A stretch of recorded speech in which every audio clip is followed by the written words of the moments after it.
ભાવનગરની સમરસ ગર્લ્સ હોસ્ટેલમાં વિવિધ સમસ્યાઓને લઈને વિદ્યાર્થીનીઓએ મોડી સાંજે હોબાળો મચાવ્યો હતો. હોસ્ટેલમાં પૂરતી સુવિધાઓનો અભાવ. ભાવનગર સમરસ ગર્લ્સ હોસ્ટેલમાં વિદ્યાર્થીનીઓનો હોબાળો. ભાવનગરની સમરસ ગર્લ્સ હોસ્ટેલમાં વિવિધ સમસ્યાઓને લઈને વિદ્યાર્થીનીઓએ મોડી સાંજે હોબાળો મચાવ્યો હતો. હોસ્ટેલમાં પૂરતી સુવિધાઓનો અભાવ, સુરક્ષાના પ્રશ્નો તેમજ ભોજનમાં અવારનવાર જીવજંતુઓ નીકળતા હોવાના આક્ષેપોને લઈને વિદ્યાર્થીનીઓમાં ભારે રોષ જોવા મળ્યો હતો. વિદ્યાર્થીનીઓએ હોસ્ટેલમાં પ્રાથમિક સુવિધાઓ સહિત ભોજનની ગુણવત્તા અંગે પણ રજૂઆતો કરી હતી. સમગ્ર મામલાની જાણ થતાં એબીવીપીના કાર્યકરો પણ હોસ્ટેલ ખાતે દોડી આવ્યા હતા.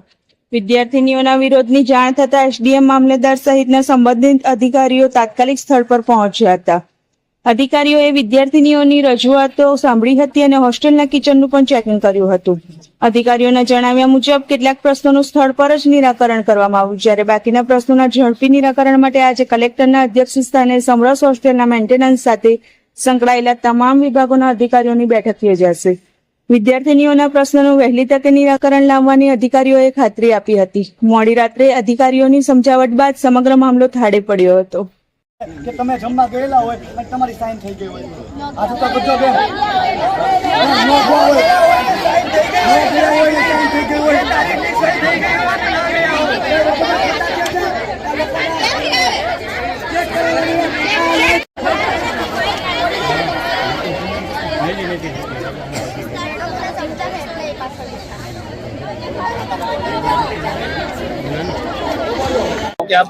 નમસ્તે, દીપિકા કચોટ, અખિલ ભારતીય વિદ્યાર્થી પરિષદ ભાવનગર જિલ્લા છાત્રા પ્રમુખ. આજ રોજ અહીંયા સમરસ ખાતે બહેનોના વિવિધ વિષયોને લઈને એબીવીપી અહીંયા હાજર છે.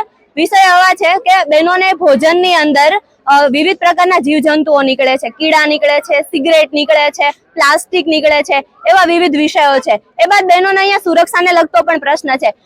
એ પ્લસ બીજો વિષય એવો છે કે અહીંના બહેનો દ્વારા એવું જાણવા મળ્યું છે કે અહીંયા બહેનોને વ્યક્તિગત રીતે અધિકારી દ્વારા ટાર્ગેટ કરવામાં આવે છે કે બહેનોને જ્યારે કોઈ પણ ઇમરજન્સી હોય છે હોસ્પિટલની, ત્યારે પણ એ અધિકારી દ્વારા એ વિષય ધ્યાનમાં લેવામાં આવતો નથી. પ્લસ બહેનો એવું કહે છે કે વ્યક્તિગત ટાર્ગેટની અંદર બહેનોને એવી ધમકી આપવામાં આવે છે કે જો તમે અમારી વાત નહીં માનશો તો તમે તમારા થેલાને બધું પેક કરી, સામાન પેક કરી અને ઘરે જતા રહ્યો. જ્યારે એમને મેડિકલ ઇમરજન્સી હોય છે, ઘરે વાલી બીમાર હોય છે, ત્યારે પણ એ લોકોને રજા દેવામાં આવતી નથી. ઇવન વાલી એમની જોડે વાત કરે, એપ્લિકેશન આપે છે, છતાં પણ એ લોકો આ વિષયને ધ્યાનમાં લેતા નથી. જ્યારે વારંવારથી કોઈ અધિકારી ચેકિંગ માટે આવે છે તો ત્યારે બધું જમવાનું ઓકે હોય છે, પણ જ્યારે અહીંયા જે અધિકારી છે મેન પાયલબેન કરીને, તો એ અધિકારી છે એનું જમવાનું અલગ હોય છે. અહીંયા સમરસના જે બહેનો છે, વિદ્યાર્થીનીઓ છે, છાત્રાઓ છે, એમનું જમવાનું પણ અલગ હોય છે. બેન અલગ બનાવડાવે છે જમવાનું અને અહીંના છાત્રાઓ છે એ પણ અલગ ભોજન લે છે. તો એવો વિષય છે, બહેનોને ભોજનની અંદર છેલ્લા 4-5 મહિનાથી ખૂબ પ્રકારના પ્રોબ્લેમ થઈ રહ્યા છે. બહેનો બીમાર પણ ખૂબ પ્રકારના થઈ રહ્યા છે. બહેનોને વિવિધ પ્રકારના બીમારીઓ પણ થઈ રહી છે. કિંજલ શિયાર મારું નામ છે. હું અહીંયા 1 વર્ષથી સમરસમાં રહું છું અને મને જમવાનો પ્રોબ્લેમ છે. અહીંયા સવારે અમે નાસ્તો કરવા આવીએ તો પ્લેટ પણ મળતી નથી સારી, અને પ્લેટ તો સારી ધોયેલી જ હોતી નથી. પ્લેટ કે ગ્લાસ તમે જે ધોય કઈ નહીં, અને જમવાનું સારું નથી આવતું. હું જમવા આવી શનિવાર હતો, ઢોકળા જમવામાં હતા તો મને ભાવ્યા નહીં તો હું નાખવા જતી હતી. બરોબર, તો નાખવા મને દીધા નહીં કે સારા છે તમે ખાઓ. હું રડવા માંડી, મને મારે નથી ખાવા, તો પણ પરાણે ખવડાવ્યા મને. છેલ્લે આમાંથી સિગરેટ નીકળી તો શું અમે સિગરેટ વાળું ખાઈએ? બેન, આ બાબતે કોઈને વાત કરી હતી? શું કીધું? હા, વાત કરી હતી મેં. વાત ગાયત્રી બાને ગઈ હતી.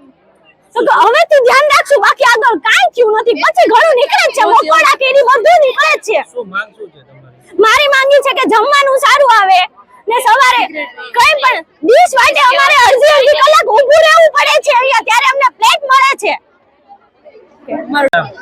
મારું નામ ગોહિલ રાજેશ્વરી બા છે. હું હાલમાં સમરસમાં G1માં 3જા માળે રહું છું.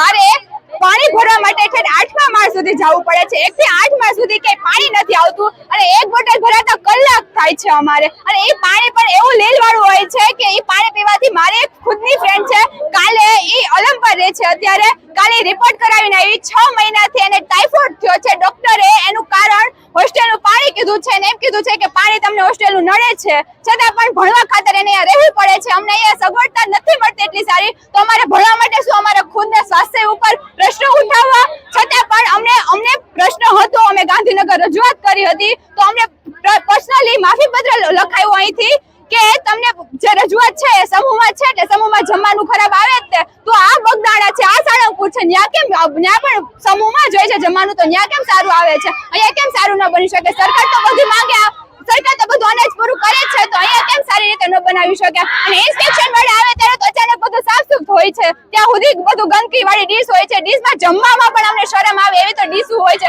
હવે ખુદ સાફ કરી તો પણ સાફ નથી થઈ શકતી મારું નામ બગડા ચિત્તલ છે હું અહીંયા ભાવનગર સમરસ છાત્રાલયમાં રહું છું અને અહીંયા અમને પર્સનલી ટાર્ગેટ કરવામાં આવે છે અધિકારી દ્વારા અને અમને ચોખ્ખી દેવી ધમકી આપવામાં આવે છે કે તમારા વાલીને હાજર કરો નહીં તો તમને 7 દિવસમાં તમારું એડમિશન કેન્સલ કરવામાં આવશે અને એક વખતની કહાની છે મારી જ જોડે બનેલો છે બનાવ અમે લોકો જતા હતા એક 4 વ્હીલ વાળો એક ભાઈ હતો મને એને પૂછ્યું નીલમમાં ક્યાંથી જવાય મને એમ કે એને શાંતિથી પૂછ્યું તો હું એને જવાબ આપવા ગયેલી તો 4 વ્હીલ ની અંદર એને ઝેડ કાચ હતા અને એને આટલે સુધી પેઇન્ટ ઉતારેલું હતું અને એ બધું એવા કર્તવ્યો કરતો હતો છતાં બી અહીંયાથી કોઈ એક્શન લેવામાં આવતું નથી અને બોયઝ હોસ્ટેલમાં રજા લેવા માટે 2 દિવસ કરતા વધારે રજા લેવામાં આવે છે અમને લોકોને 2 દિવસથી વધારે રજા નથી અપાતી હું તો ખુદ સુરત થી આવું છું મારે સુરત જવું હોય તો મારે 15 દિવસની રજા જોતી હોય તો મને 15 દિવસની રજા મળતી નથી અમને કઈ વાલીને લઈને આવો સુરત થી મારા વાલીને હું લાંબા કરું અહીંયા કે તમે મને રજા લેવડાવો એમ માંગ શું છે બેન? અમારી માંગ ઈ છે પહેલા તો કે આ બધા જે નવા ઘરના નિયમો નીકાળે છે ને ઈ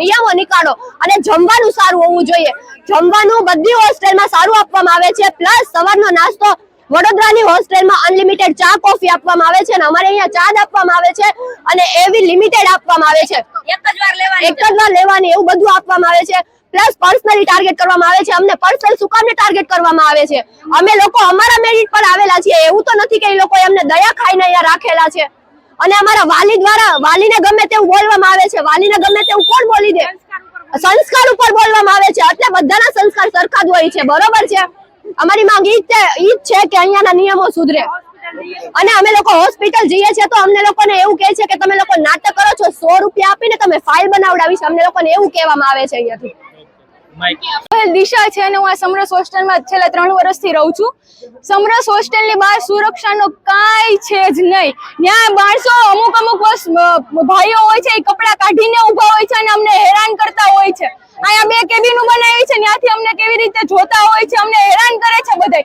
તો અહીંયા અમે ફરિયાદ કરે તો અમને એમ કે અમારી અંડરમાં નથી આવતું તમારે કોને કહેવાનું ત્યાં સીસીટીવી મુકાવો ભાઈ ઓકે સર શું નામ તમારું? એમએન ગામિત નાયબ નિયામક અનુસૂચિત જાતિ લોકલ મેનેજમેન્ટના અધ્યક્ષ છું આમની વિદ્યાર્થીઓની રજૂઆત છે કે ભોજન બરાબર નથી મળતું એ બાબતે એમની રજૂઆતો જે સાંભળવામાં આવી છે એ તમામનો કાલ વ્યવસ્થિત નિકાલ કરવામાં આવશે જેમની જેટલી રજૂઆતો મળી છે એ બધી જ વસ્તુનો નિકાલ કરવામાં કેવા પ્રકારની ફરિયાદો કરવામાં આવી? એ ભોજનની ફરિયાદો હતી અત્યારે એટલે એ તમામનો કાલ બધા રિવ્યુ જોઈને એમનો નિકાલ કરવામાં આવશે.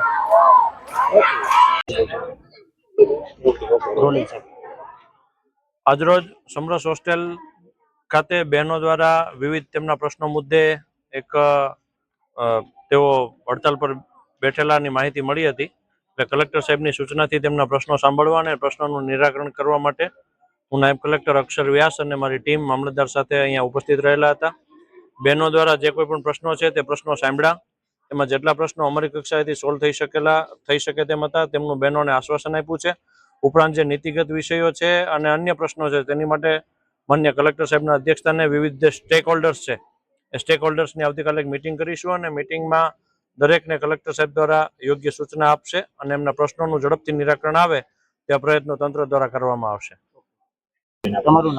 મારું નામ ગોહિલ કૃપા છે અમે સમરસ છાત્રાલય ની અંદર રહીએ છીએ હાલ અમારા ઘણા બધા પ્રશ્નો હતા જેમ કે મિસબિહેવ જે એના મતલબ જે વોર્ડન ને લોકો છે એમના બહુ મિસબિહેવ છે એ સિવાય રજા બાબતે અમારી ઘરે જઈએ છતાં બી એમને રજા ન આપવામાં આવે અથવા તો અમે બધું માગીએ તો મિસબિહેવ થાય એ સિવાય જમવાનો મેઇન તો કે એમાં ઘણી બધી જીવાત વગેરે નીકળે છે એવું બધું એના માટે અમે કલેક્ટરશ્રીને બોલાવવાની માંગ કરી હતી તો એ તો અત્યારે હાજર નહોતા એના લીધે ન આવી શક્યા એની નીચેના અધિકારીને એમને મોકલ્યા અને આવ્યા અને એમને અમારા પ્રશ્નો સાંભળ્યા અને એમાંથી ઘણા ખરા પ્રશ્નોના નિવારણ માટેનું એમને અત્યારે કહ્યું છે અત્યારે કોઈ કર્યા નથી એમને સમય માંગ્યો છે હવે અમે રાહ જોઈએ છીએ એ સમયની અંદર એ પૂરું કરે છે કે નહીં અધરવાઇઝ અમે પાછું આજ જે શરૂ હતું એ જે શરૂ રાખશું.